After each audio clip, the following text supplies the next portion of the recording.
চাকে শ্ৰীকৃষ্ণ দৌলযাত্ৰা মহোৎসৱৰ তৃতীয় দিনা যি গোসাঁই ফুৰা উৎসৱ ইতিমধ্যে আৰম্ভ হৈছে। আমি পৰিৱেশ এনডিটিভিৰ দৰ্শকসকলক দেখুৱাইছোঁ অস্থায়ী ৰভাগৃহৰ পৰা দৌল গোবিন্দ গোসাঁইক যি আধ্যাত্মিক নীতি নিয়ম সেই নীতি নিয়ম সমাপন হোৱাৰ পাছতেই নবস্ত্ৰ পৰিধান কৰি এনেদৰে গায়ন বায়ন আৰু যি মাংগলিক যি কাৰ্যসূচী সেই কাৰ্যসূচীৰ মাজেৰে এনেদৰে লৈ যোৱা হৈছে আৰু যি দৌল মন্দিৰ সেই দৌল মন্দিৰলৈ বৰ্তমান সময়ত যাত্ৰা আৰম্ভ কৰিছে। এয়া দেখিবলৈ পোৱা গৈছে পৰম্পৰাগত ৰীতি নীতিৰে ধৰ্মীয় যি কাৰ্যসূচী সেই কাৰ্যসূচীৰে এনেদৰে দৌল গোবিন্দ গোসাঁইক আধ্যাত্মিক নীতি নিয়মৰ মাজেৰে লৈ যোৱা হৈছে আৰু বিভিন্ন জাতি জনগোষ্ঠীৰ মিলনভূমিলৈ পৰিণত হৈছে বুলি ক'ব লাগিব। কাৰণ এই যি পৰিৱেশ এই পৰিৱেশ বা এই যি দৰ্শন দৌল গোবিন্দ গোসাঁইক দৰ্শন কৰিবৰ বাবে ৰাজ্যৰ বিভিন্ন স্থানৰ পৰা যিহেতু তীৰ্থযাত্ৰী দৰ্শনাৰ্থীসকলৰ আগমন ঘটিছে আৰু এই যিটো পৰিৱেশ আবিৰৰ ৰঙেৰে বৰ্তমান সময়ত ৰঙীন হৈ পৰিছে আৰু গোসাঁই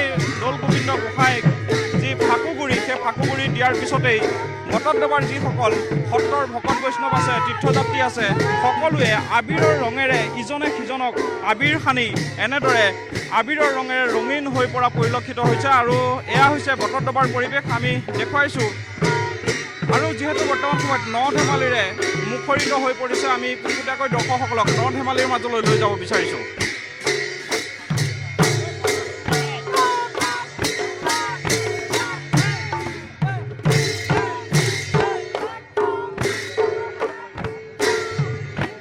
মই আপোনাৰ ওচৰলৈ আহিছোঁ যিহেতু এই যিটো আধ্যাত্মিকতা এই যিটো পৰিৱেশ ৰাজ্যৰ বিভিন্ন স্থানৰ পৰা দৰ্শনাৰ্থীসকল আহিছে কি ক'ব আজি সকলোৱে আবিৰ সানিছে। ইয়াত আজি আমাৰ ইয়াত গোসাঁই উলিয়াইছে গোসাঁই উলিয়াই আমাৰ ইয়াৰ পৰা আমাৰ ধনুচা বাৰীত তেওঁক বিয়া কৰিব কৰি আকৌ তাৰপৰা আমাৰ গাঁৱত ঘূৰাব। ইয়াত ৰাইজ আহিছে ৰাইজে আজি ইয়াত লগে ভাগে গৈ আমাৰ গোসাঁইক বিয়া পাতি আকৌ আনি ইয়াত সোমোৱাবহি। আমি উল্লেখ কৰিব লাগিব বৰ্তমান সময়ত কীৰ্তন ঘৰৰ যি অস্থায়ী ৰভাগৃহত দৌল গোবিন্দ গোসাঁইক ৰখোৱা হৈছিলে সেই স্থানৰ পৰা দৌল মন্দিৰলৈ বৰ্তমান সময়ত যাত্ৰা আৰম্ভ কৰিছে আৰু যি মাংগলিক কাৰ্যসূচী সেই মাংগলিক কাৰ্যসূচীৰে এনেদৰে দৌল গোবিন্দ গোসাঁইক লৈ যোৱা হৈছে আৰু এই যিটো পৰিৱেশ সঁচাকৈ কিন্তু নান্দনিক বুলি ক'ব লাগিব আৰু এই যিটো যি আধ্যাত্মিকতা আধ্যাত্মিক পৰিৱেশে যিহেতু বিৰাজ কৰিছে ৰাজ্যৰ বিভিন্ন স্থানৰ পৰা তীৰ্থযাত্ৰীসকল আহিছে। বাইদেউ ক'ৰ পৰা আহিছে আৰু এই যিটো পৰিৱেশ কি ক'ব? আমি কুজি সত্ৰৰে এয়া পৰিৱেশ আধ্যাত্মিক পৰিৱেশ আৰু ভাল লাগে আৰু হয়। মই আপোনাৰ ওচৰলৈ আহিছোঁ কি ক'ব কেনেকুৱা অনুভৱ? বহুত ভাল লাগিছে আৰু গোসাঁই এতিয়া দৌললৈ যাব গৈ পেলাই তেওঁৰ লগত ৰাধাৰ লগত ধেমালি খেলিব বহুত ভাল লাগিছে। হয়, 2 সত্ৰ প্ৰদৰ্শন কৰাৰ পিছত আকৌ পুনৰ লৈ অহা হ'ব। বৰ্তমান সময়ত দৌল মন্দিৰলৈ যাত্ৰা আৰম্ভ কৰিছে কি ক'ব এই যিটো পৰিৱেশ আছে খুব সুন্দৰ পৰিৱেশ এইটো আমি মই আগতে দেখা নাছিলোঁ নতুনকৈ বৰদোৱাত আহি এইবাৰ খুব ভাল লাগিছে এইটো পৰিৱেশ দেখি পেলাই বহুত নিজকে ধন্য মানিছোঁ। হয়, প্ৰতিগৰাকী অসমীয়াৰ আৱেগ জড়িত হৈ আছে আৰু যিহেতু অসমীয়া জাতিৰ প্ৰাণ প্ৰতিষ্ঠাতা মহাপুৰুষ শংকৰদেৱ গুৰুজনাই 21 বছৰ বয়সত এই বৰদোৱাতেই দৌল মহোৎসৱ উদযাপন কৰিছিল আৰু তেতিয়াৰে পৰা প্ৰায় 500 বছৰ ধৰি এই দৌল যাত্ৰা মহোৎসৱ উদযাপন কৰি অহা হৈছে। ক'ৰ পৰা আহিছে আৰু এই যিটো পৰিৱেশ হাজাৰ হাজাৰ ভকত বৈষ্ণৱ উপস্থিত হৈছে কি ক'ব?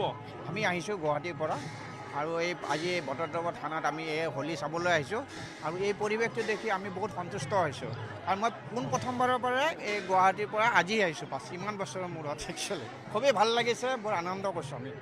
হয়, এনেদৰে দেখিবলৈ পোৱা গৈছে যিহেতু ৰাজ্যৰ প্ৰতিটো প্ৰান্তৰ পৰা তীৰ্থযাত্ৰী দৰ্শনাৰ্থীসকল আহিছে আৰু নিজকে ভক্তিৰসত বিলীন কৰা পৰিলক্ষিত হৈছে আৰু বৰ্তমান সময়ত দৌল গোবিন্দ গোসাঁইক এনেদৰে দৌল মন্দিৰলৈ লৈ যোৱা হৈছে আৰু তাৰ পিছতেই শলগুৰি সত্ৰ আৰু নৰুৱা সত্ৰ 2 সত্ৰ প্ৰদক্ষিণ কৰিব আৰু এনেদৰে আবিৰ সানে ইজনে সিজনক আবিৰ সানি এক আধ্যাত্মিক পৰিৱেশৰ মাজত ভট্টদ্ৰৱাৰ যি দৌল মহোৎসৱ আজি তৃতীয় দিনা যি কাৰ্যসূচী ইতিমধ্যে বৰ্তমান সময়ত দৌল গোবিন্দ গোসাঁইক অস্থায়ী ৰভাগৃহৰ পৰা লৈ যোৱা হৈছে আৰু এই যিটো পৰিৱেশ সঁচাকৈ কিন্তু অপূৰ্ব বুলি ক'ব লাগিব আৰু সকলোতে হৰি নামেৰে যিহেতু মুখৰিত হৈ পৰিছে আমি প্ৰতিটো মুহূৰ্তৰ পৰিৱেশ দেখুৱাইছোঁ আৰু এনেদৰে আধ্যাত্মিক পৰিৱেশৰ মাজত দৌল মহোৎসৱৰ ভট্টদ্ৰৱাৰ দৌল মহোৎসৱৰ তৃতীয় দিনা যি কাৰ্যসূচী আছে সেই কাৰ্যসূচী ইতিমধ্যে আৰম্ভ হোৱা পৰিলক্ষিত হৈছে।